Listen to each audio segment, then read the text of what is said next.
Good morning. You're looking at a live view of Starship as it awaits its first ever integrated flight test from Starbase, Texas, in just a little over 40 minutes from now. Today, we're hoping to see our Super Heavy booster and Starship spacecraft, collectively referred to as Starship, lift off together for the first time. Thanks for tuning in. I'm Kate Tice, Quality Systems Engineering Manager here at SpaceX headquarters in Hawthorne, California. And I'm Shiva Bharadwaj, a space operations engineer here at SpaceX. Now, as many of you know, Starship is SpaceX's latest and largest vehicle developed to date.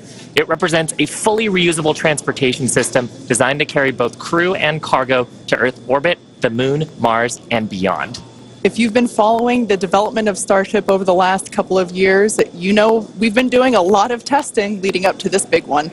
Once fully developed, it will be the world's most powerful launch vehicle with twice the thrust of Saturn V rocket and the ability to carry up to 150 metric tons to orbit. For reference, a 1-liter bottle of water is 1 kilogram, so 150 metric tons is basically 150,000 1-liter bottles of water, or, as I like to think of it, one rather lonely blue whale. Now, today's test will be the first of many as we work towards transitioning Starship from a developmental to an operational program. Our primary objective today is to gather as much data as we can around the fully integrated vehicles. That means the booster and the Starship and the ground systems. While we have flown Starship in the past, this will be the first attempt of Super Heavy and the first opportunity to validate how the two vehicles operate together. Any data that we get helps improve the future builds of Starship will be considered a success for the purposes of today's test. Every milestone beyond that is icing on the cake. The further we fly, the more data we can collect. If all goes well, today's flight test could last as long as 90 minutes from liftoff to an expected hard ocean landing for Starship. Whether we end the test with a hard landing or a rapid unscheduled disassembly, or some combination of both, excitement is pretty much guaranteed.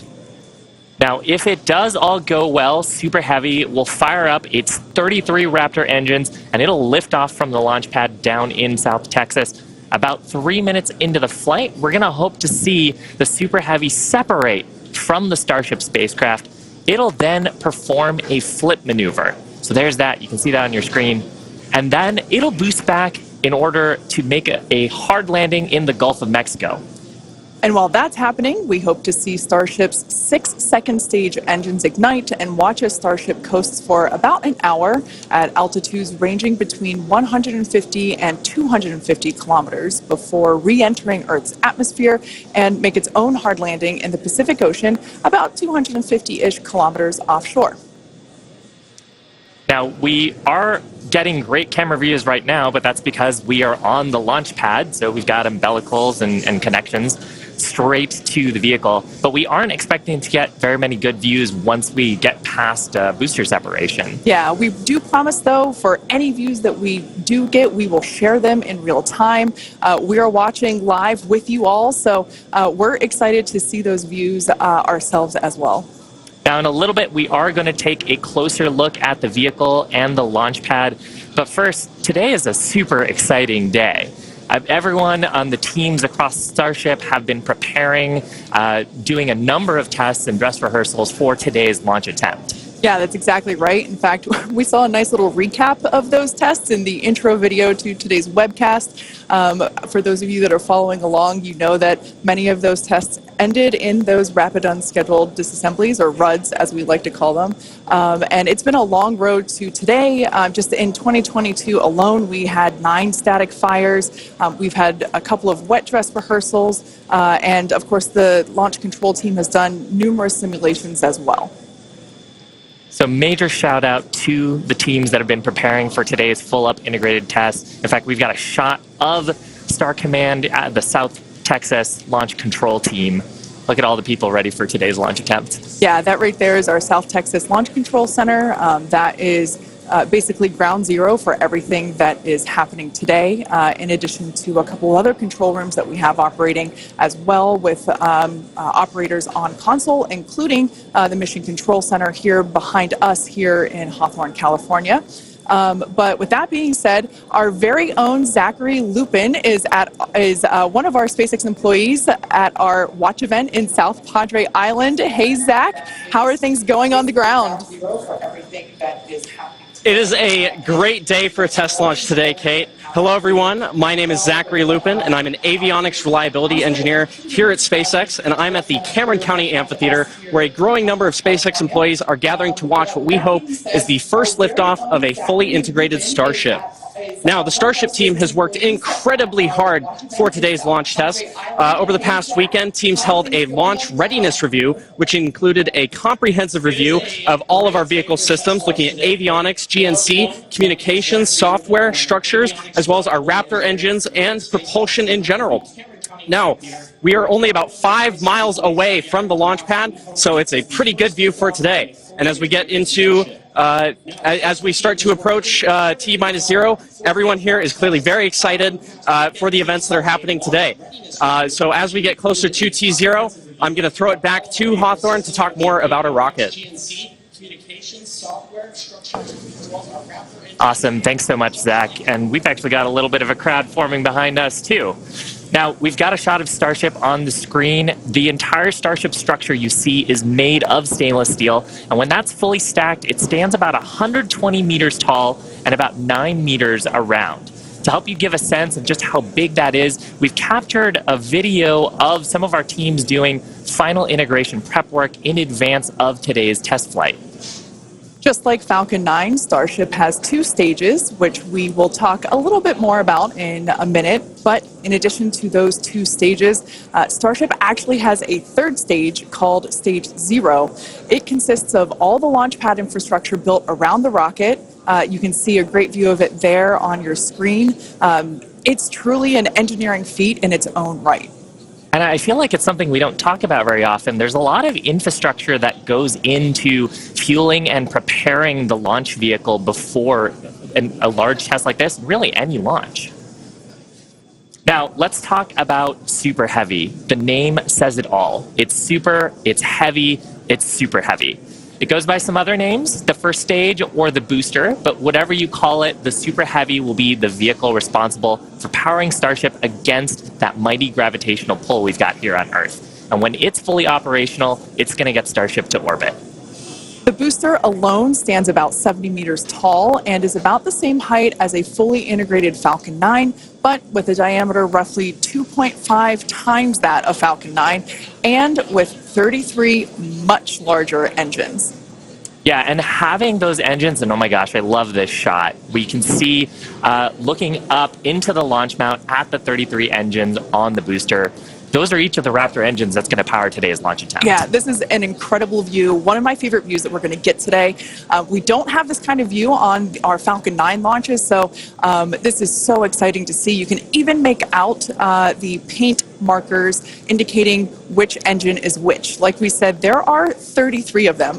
So there's a lot of fire that's going to be coming out from those engines in just over 31 minutes from now. As we mentioned before, there are 33 of them on the Super Heavy, the booster, and we don't see it right now, but the cluster in the center are the ones that are actually going to gimbal and help steer the booster back down for its water landing in the Gulf.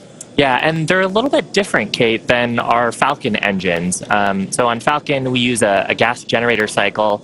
Here's a fantastic shot, actually, at the inner stage, so we can see the 6 engines that are on the ship side, 3 gimbaling in the middle, and then the vacuum engines, you can see 2 of them, and the other ones on the other side of the cluster in the middle here. So Raptor's a little bit different. It uses something called stage combustion, which means we basically pre-burn both the fuel side and the ox side, and then get those up to the right temperatures and pressures, and then mix them in the combustion chamber. It allows us to get higher thrust and higher efficiency on these engines than on Falcon 9. Now, Super Heavy also has 4 grid fins to assist with orienting itself during the return back to Earth, as today is the fully integrated flight test, and the first one, we're focusing on safely testing just the fundamental systems and operations on the vehicle. So what that means is we won't be attempting to land on land today. Instead, Super Heavy is going to be making that hard water landing in the Gulf. Starship, or the spacecraft, is the second stage and makes up the top portion of the vehicle. It's designed for carrying passengers and cargo between destinations on Earth, Earth orbit, and planetary destinations. It stands 50 meters tall, a little taller than the Statue of Liberty. It's comprised of 6 Raptors. We saw those just moments ago. 3 of them are optimized for sea level, and the other 3 are vacuum engines, and they're optimized to operate in the vacuum of space. They provide a maximum of 258,000 tons of thrust in vacuum. The spacecraft is also outfitted with 4 flaps to help aerodynamically control the vehicle's attitude during atmospheric flight and enable precise landing at the intended location. You can see a view of those flaps there. Now you can see the entire stack is vertical, and that's because Starship is designed for vertical takeoff and landing, as opposed to taking off and landing like an airplane. And that's really important because we don't have runways on the Moon and Mars. Fortunately, gravity at both of those destinations is not nearly as high as it is here on Earth. On Mars, it's about a third of what Earth's gravity is, and on the Moon, the gravity is just a sixth of what it is here.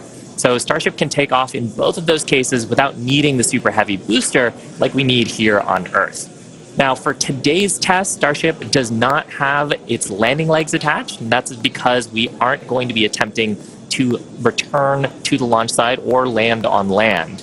It's going to be doing another hard water landing at the end of today's test. We can't wait. Starship is wrapped in a heat shield, which is composed of 18,000 hexagonal ceramic tiles designed to insulate the vehicle during atmospheric entry, where temperatures can be as high as 2,600 degrees Fahrenheit. The hex-shaped tiles, like these ones that we have here, roughly make up about 2/3 of the vehicle.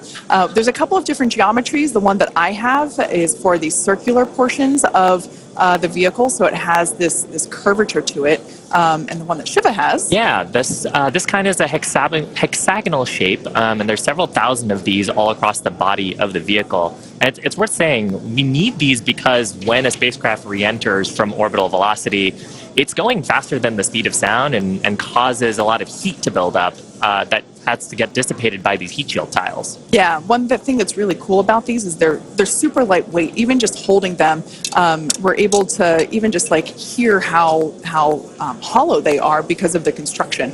But they do a great job of dispersing that heat during that atmospheric reentry.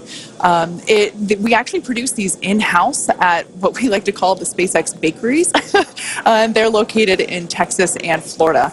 So it's something that we designed and build in-house, and like we said, there's thousands of them. You can kind of see them on the exterior of the vehicle. So at this point in time, we are at T-minus 27 minutes and 18 seconds. So let's head on over to John Innsbrucker for an update on the countdown. Hey, John. Thanks, Kate, and good morning. I'm John Innsbrucker, Principal Integration Engineer here at SpaceX. We're currently loading propellant from the ground system into both the first and second stages. Now, both vehicles use the same 2 propellants. Our fuel is liquid methane at a temperature of just over 100 kelvins, or about minus 272 degrees Fahrenheit. Now, this is a different fuel from Falcon 9, where we use RP1 kerosene. And our oxidizer is liquid oxygen, the same as Falcon 9. But because there's no oxygen in space to support combustion, we have to bring our own. Now, a little bit of a recap. We did the go-no-go poll at T-minus 1 hour and 45 minutes. And once the team gave their goes, we polled about 20 folks. We started loading propellants onto the booster at T-minus 1 hour and 39 minutes. And at T-minus 1 hour and 22 minutes, we began propellant loading of the ship, the second stage on Starship. Now, LOX loading of the second stage main tank is almost complete right now, but we'll actually stretch it out and wrap it up and finish at T-minus 5 minutes. And then at T-minus 3 minutes, as the booster finishes loading, the vehicle will be fully loaded with just over 10 million pounds propellant. Now, currently in the countdown, we've just passed the T-minus 26 minute mark. The good news is weather's looking good. You can see the blue skies there on the camera views from the drone. The only thing we're watching is winds. They are within limits at ground level. We expect they may pick up a little bit as we get farther into the window should we need to go that far. But the good news right now is that the weather is looking good. The range also is looking pretty good. We've moved almost all the boats out of the keep out zone overnight. We are working one, but we're still underway. And right now is a reminder, if for any reason we do not make our test flight today, we have backup launch windows. This could be either 24 or 48 hours after today, and it'll depend on how far we get into the countdown. But coming up on 25 minutes to go, everything is looking good, Kate. In order to make life multiplanetary, we need a fully reusable vehicle that's capable of carrying a huge amount of cargo and a lot of people to orbit and have a pretty quick turnaround. The idea is to effectively reuse launch vehicles just like airplanes. Crowd is getting excited here in Hawthorne behind Mission Control, as you can hear. Now, imagine if you had to wait for a new airplane to be constructed every time you wanted to fly. You'd rarely go anywhere, and it would probably be completely unaffordable for most of us. In order for us to get to Mars and back with lots of people, multiple times, reusability is a must. Now, in the near term and a bit closer to home here on Earth, Starship will be critical to other programs as well. Once it's operational, Starship will deliver the full-size and upgraded version of our Starlink satellites. And that's super exciting because our next-generation satellites represent a step forward in Starlink's capabilities and will provide more bandwidth and increased reliability to connect millions of people around the world with high-speed internet. And of course, Starship will fly a number of human spaceflight missions in the lead up to our first missions to Mars. Entrepreneur and pilot Jared Isaacman will command the first human spaceflight on Starship as part of the Polaris program. Jared served as a commander for Inspiration 4, the first all-civilian mission to orbit. Inspiration 4 launched aboard our Dragon spacecraft and Falcon 9 in September 2021, raising over $240 million for St. Jude Children's Research Hospital. The first human spaceflight on Starship will launch as part of the Polaris program, and you can learn more about that series of missions at polarisprogram.com. Now, our first lunar mission around the moon aboard Starship will be led by Japanese entrepreneur Yusaku Maezawa, also known as MZ. MZ flew to space for the first time in December 2021, and he purchased all of the seats aboard Starship's first lunar mission in order to give artists and creators from all over the world the opportunity to go. And the hope is that what they will create in space will further inspire all of us here back on planet Earth. Now, over 1 million people applied for this mission, and earlier this year, they announced the final 8 crew members were selected, and you can learn more about them and MZ's mission at dearmoon.earth. Dennis and Akiko Tito are the first 2 crew members announced to fly on Starship's second commercial spaceflight around the moon. This will be Dennis's second mission to space after becoming the first commercial astronaut to visit the International Space Station in 2001, and Akiko will be among the first women to fly around the moon on a Starship. The Titos joined the mission to contribute to SpaceX's long-term goal to advance human spaceflight and help make life multiplanetary. SpaceX is also incredibly honored to be part of NASA's Artemis program to establish a sustainable presence on the moon to prepare for missions to Mars. Starship's early test launches, followed by those regular Starlink deployment missions and propellant transfer demonstrations, are directly advancing NASA's Artemis program, along with SpaceX's ongoing mission to make life multiplanetary. SpaceX will conduct an uncrewed demonstration mission to the moon prior to the Artemis 3 mission, which will mark humanity's first return to the lunar surface in more than 50 years. It's an exciting future, but let's talk a little about how we got to today.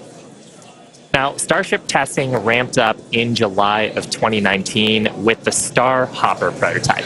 It's sort of a short version of the Starship that we see today. There's a picture of it on your screen, the lovable water tower. Now, standing at just over 18 meters tall, the Star Hopper had a single engine and was test flown to perform landing and low-level altitude maneuvers. Starship's initial flight test was a hop that reached about 20 meters in altitude. This was followed by a second hop, the one that we've got on our screen, that rose to 150 meters in altitude.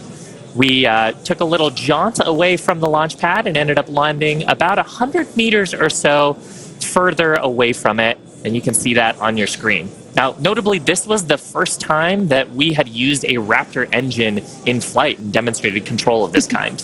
As a Star Wars fan, I can't not see a flying R2-D2 there. Now, after a series of 150-meter hop tests with earlier prototypes, the Starship program saw a huge breakthrough during a test flight of the vehicle known as serial number 8, or SN8. SN8 demonstrated a first-of-its-kind controlled aerodynamic descent and landing flip maneuver. Yes, I'm talking about the belly flop.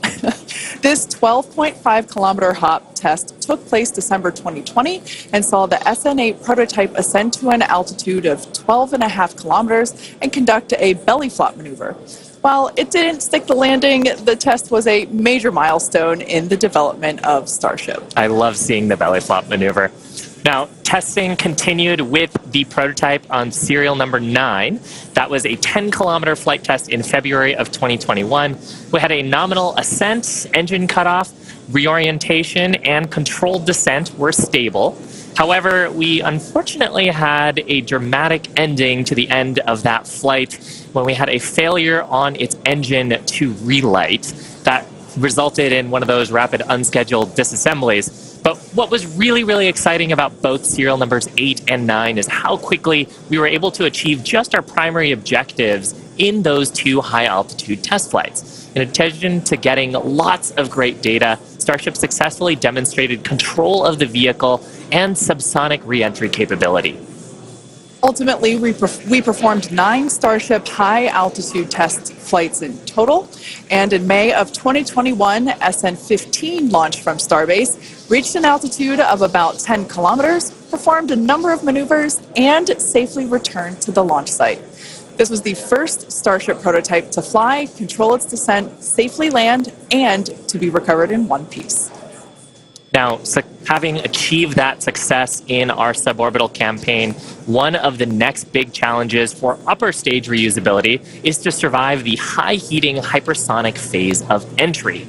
Combined with the ability to refill our Starship's tank with fuel and oxygen while on orbit is what will enable a fully reusable transportation system that's designed to carry both crew and cargo on these long-duration interplanetary flights, and that's ultimately what will help humanity return to the moon and travel to Mars and beyond in our solar system.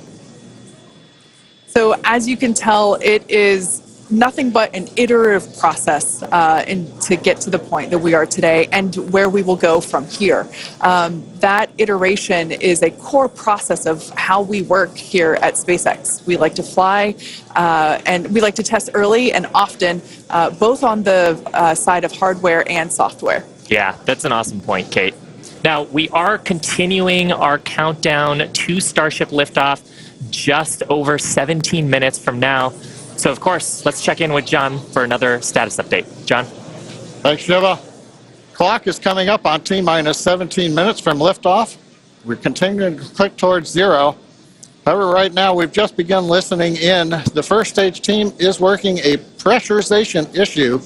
They're troubleshooting that right now. Now, we do have the option, if need be, if we can't solve this, then we would hold the count and probably treat today as a wet dress and not be able to launch.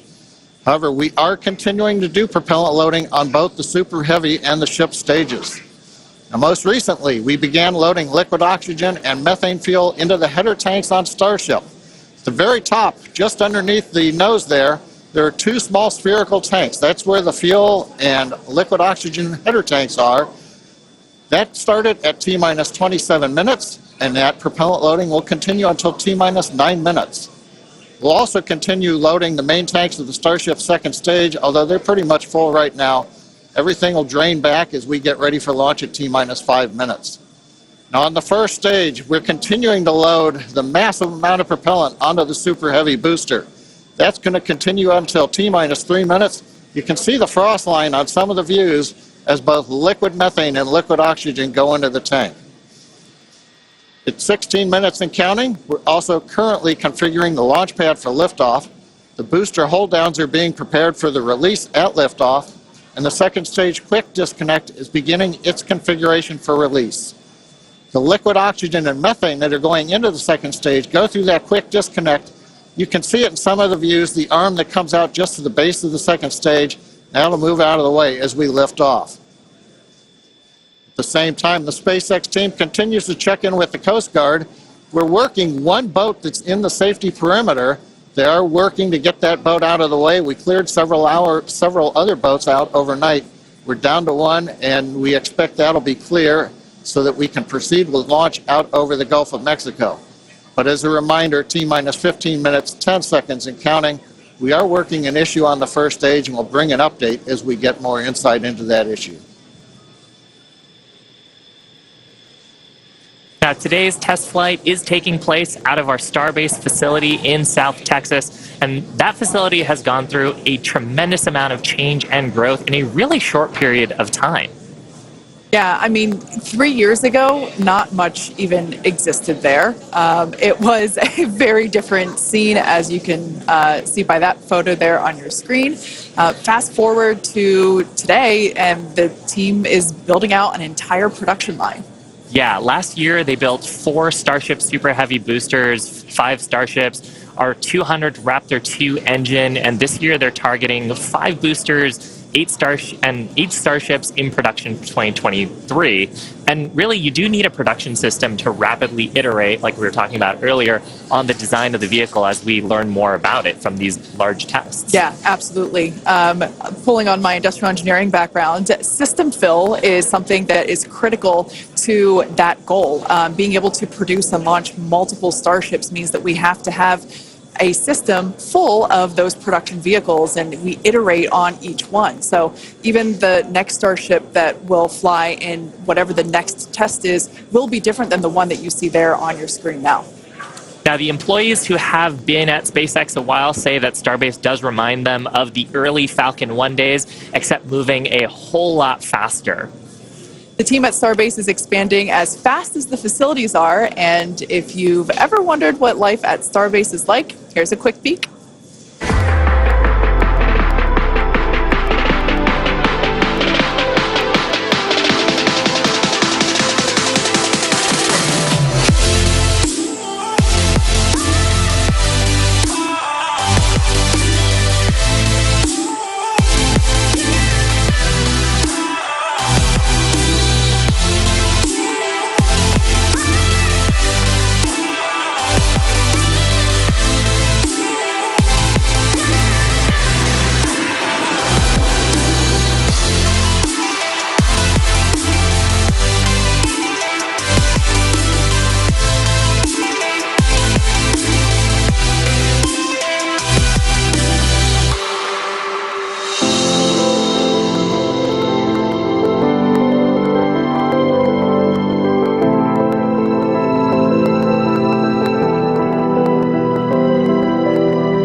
Starbase directly employs more than 1,800 employees and is actually the largest employer in the area.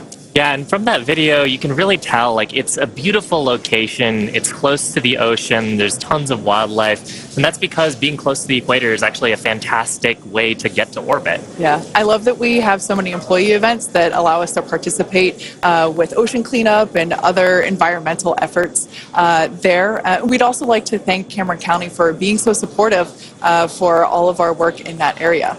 Now, in addition to Starbase, we'll soon be adding another Texas location to the SpaceX family. We're opening a new facility in Bastrop, Texas, just outside of Austin, to support Starlink hardware production. The new facility will be over 500,000 square feet of manufacturing space, and the team has already started hiring.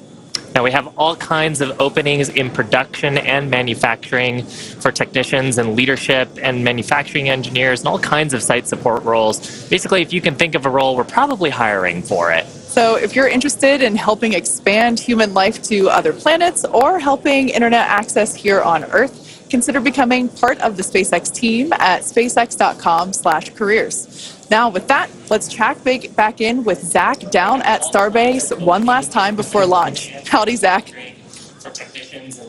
Hello, Kate and Shiva again. You can really feel the energy here at South Padre Island as more of the SpaceX team have gathered. We're standing just over 5 miles away from the launch mount, and so from here we've got a very nice view. I would basically say these are some of the best front row seats you could get, and might I add, beachside as well. Now, the Starship team has worked incredibly hard to get ready for this test, and we're all clearly excited for T0. And as we get into the final moments, one issue that could hold the countdown or cancel the test altogether is if a boat enters the safety perimeter.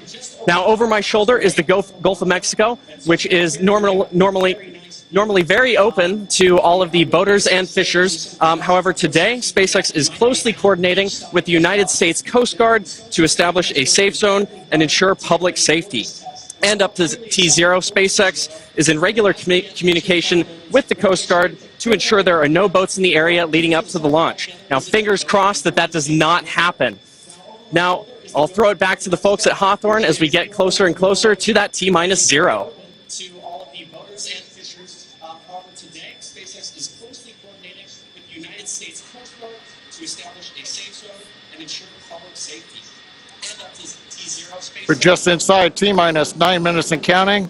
We're listening on one of the background loops right now. Flight director is talking about the issue we've had on first stage, working the pressurization system. Decision right now is that we are going to stop the launch for today. We're going to transition the launch attempt to a wet dress rehearsal. So that means we're going to continue with the countdown sequence of events. We'll continue loading propellant, finishing up here shortly on the second stage. We'll also continue loading propellant onto the first stage, wrapping up at T-3 minutes. We're also going to go through pressurization steps, other steps of the countdown. This will be a full validation for the team, but currently the plan right now is we're waiting for final word, is that I think at T-10 seconds, we will finally stop the clock and then recycle the countdown for today. Now we're inside T-8 minutes and counting. We're continuing to load propellant on both the first and second stage. You can see the Starship second stage with the heat shield tiles there. Carriage arms are open. You can see the condensation around the first stage tank as we load liquid methane, liquid oxygen into the large super heavy first stage. Now that propellant loading is continuing until T-3 minutes. As a reminder, and there's our great view looking up at the Raptor engines, the 33 engines.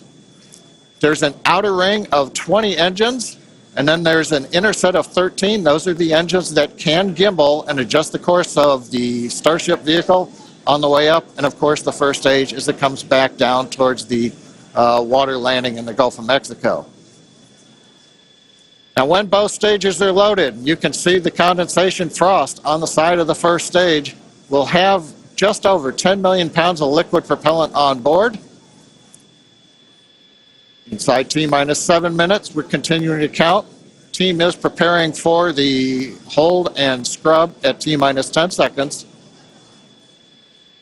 Now, the good news is everything's been going good. We're just working that one issue. So we are continuing to count. Team will get this as an excellent opportunity to run the end-to-end of the system. Now, in a launch, in the next few minutes, the guidance system would be performing its final alignment. We will be doing that this morning. The automated flight termination system would be armed. We won't need to arm it today as we won't be flying. And we'll do final thrust vector control checkouts, what we call wiggles of the Raptor engines on the first and second stages. Now, normally in a countdown, if we needed to hold, there's a view of the second stage Raptor engines just above the first stage. Now, as I mentioned, in a regular countdown, if we needed to hold, that would come at T-40 seconds. That's the point in the countdown where we can pause to wait for final checkouts or pressurization to complete. Now, earlier this morning, we thought we might have to hold at 40 seconds. Everything's looking good, except for the one pressurization issue that the team is going to have to troubleshoot after this morning. So we won't stop at 40 seconds right now. We'll continue all the way down to 10 seconds, and then we'll go into a recycle.